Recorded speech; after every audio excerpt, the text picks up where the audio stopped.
Hey everyone, Coach Powers here, and I want to talk about something that's a little bit, well, it's kind of abstract when you're thinking about benzo recovery.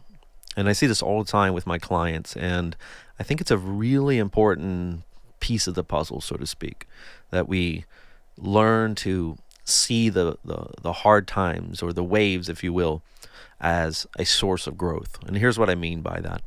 So simply put, healing happens during our waves and not during the windows, the good times, the easy moments.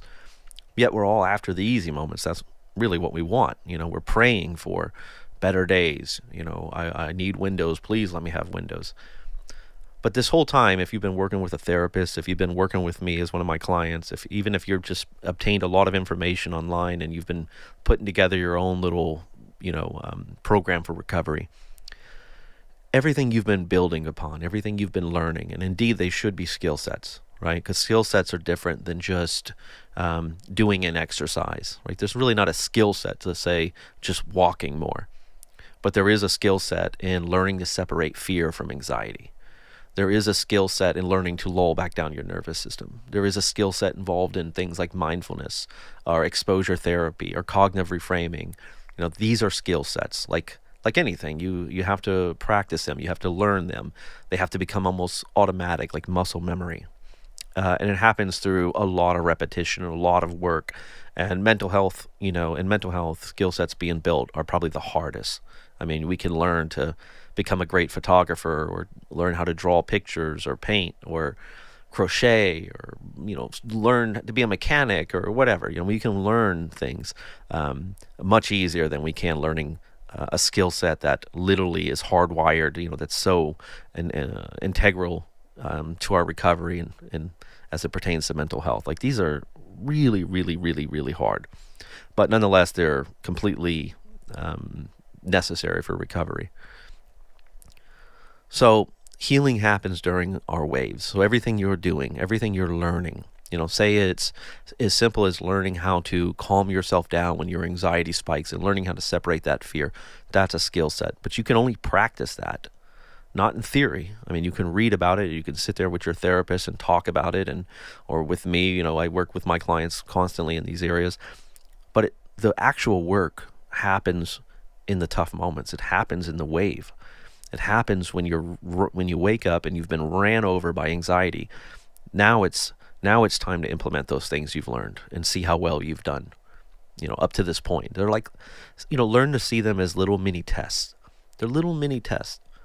Okay, how will I do today? I woke up with a lot of anxiety. Okay, my coach or my therapist has been teaching me how to cognitively reframe and what to do as a response to these things. And I'll give you a hint. Number one, get out of bed immediately. Don't stay in bed for 2, 3, 4 hours ruminating. Very hard to do. Rumination's an addiction. It hijacks our response style. I've got extensive videos on this. But that's a skill set you build, and that's a strength and an act of resilience. And that is tough. What will you do when you wake up in that wave? Will you lay there? Will you give up? Will you succumb? Will you fall back on your old patterns, your negative or maladaptive coping mechanisms? Or will you start to try to implement the new things that you've learned? Again, super critical, but these can only happen in a wave. I mean, you can't practice that when you wake up in the morning and your anxiety's low. Well, of course, it's easy. Get out of bed. I mean, you practically jump out of bed. You're optimistic for the day. But, healing from benzo recovery in a lot of ways, I think for many, many of us, there's an overlap of kind of a complex PTSD that's taken place. And one thing about trauma is it elicits a sort of automatic fearful reaction. Not a response. You're not choosing to respond to it. You are reacting. It's a knee-jerk reaction that happens. And that's where you see the doubling down, the buckling down, the collapse, the giving in to the fear, all of that. And so it's really hard. Again, I mean, I can't stress this enough. I mean, immensely difficult to reclaim your sanity, so to speak, to separate the fear from the anxiety, to implement the skill sets, or even begin to build the skill sets. But again, this only is possible during a wave. It's only during a bad day. And a wave can be hours. It can be minutes. It can be weeks or months. not to scare anyone. I mean, they can, waves they're unpredictable like that. I will say this: waves have an undertow, and I never hear anyone talking about this other than me, really. The idea isn't just that a wave comes over you and you're carried out to sea, for let's say 2 weeks or 2 months sometimes, but that initially you're pulled under, and there's this sort of rolling current underneath the wave that keeps you down. And that's what I mean when I'm talking about a benzo-induced, a self-sustaining injury. So we'll explore that a little bit more later, but I don't want to deviate from the topic here.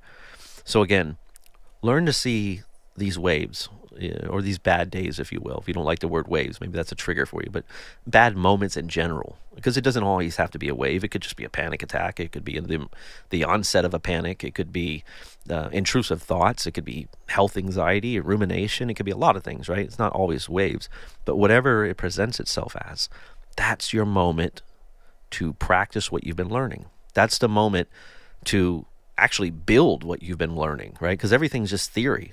It's like the surgeon can learn how to do an open heart surgery through textbooks, but it's nothing compared to standing above a patient and doing it yourself, like actually having the scalpel and actually, going through with the surgery. Vastly different, So therapy, or theory versus actual application.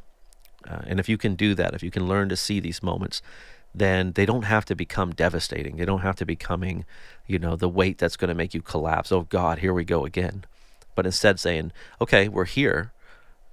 This is for a reason. That means I have work to do.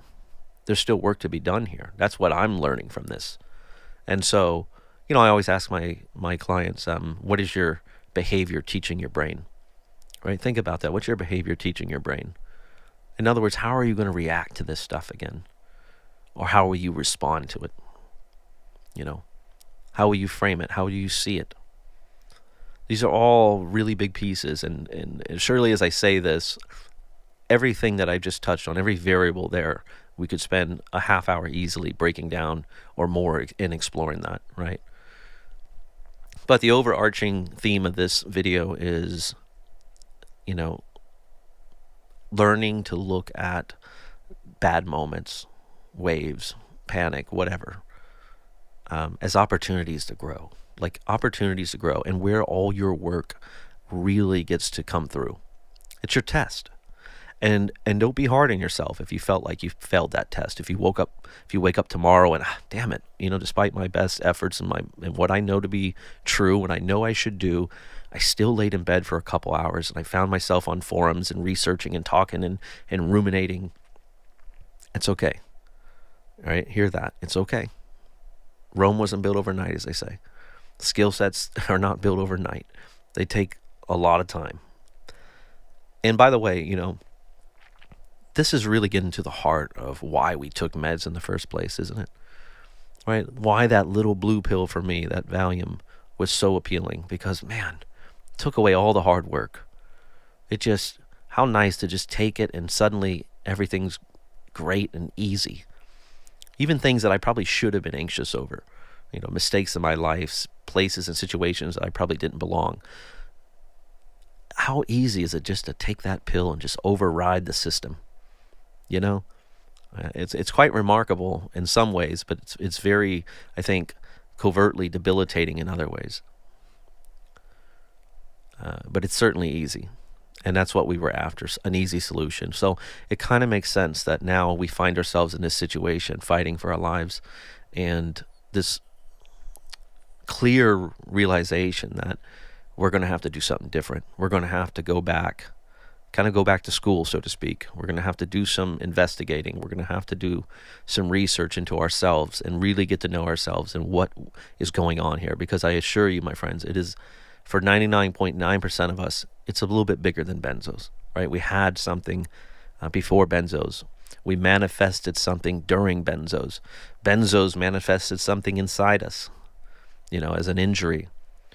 Like, there's more going on here. And even if you take the most healthiest person on the planet, and they go through this, and there's been examples of this, going through, someone who, quote unquote, had never had any problem with mental health. They were just a beacon of mental health. they get addicted or dependent on benzos, and you watch it all crumble. You watch their mental health deteriorate, and you watch them develop very similar things, be it agoraphobia or health anxiety, health OCD, panic disorder, depression, insomnia, you know. So it happens to everyone. That's the message here. And we have to be sharp. We have to know what we had before. And if there was nothing, can we see what happened, what came of this, and can we, either way, address what we need to address and get better. And that's not going to happen by simply waiting out the storm, I can tell you that.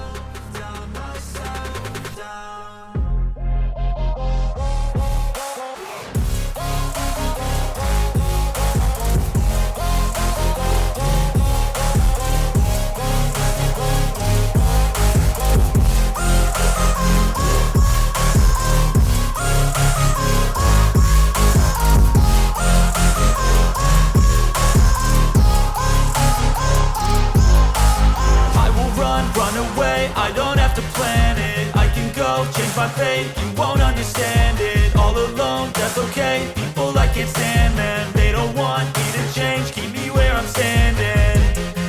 And I don't wanna be where I am.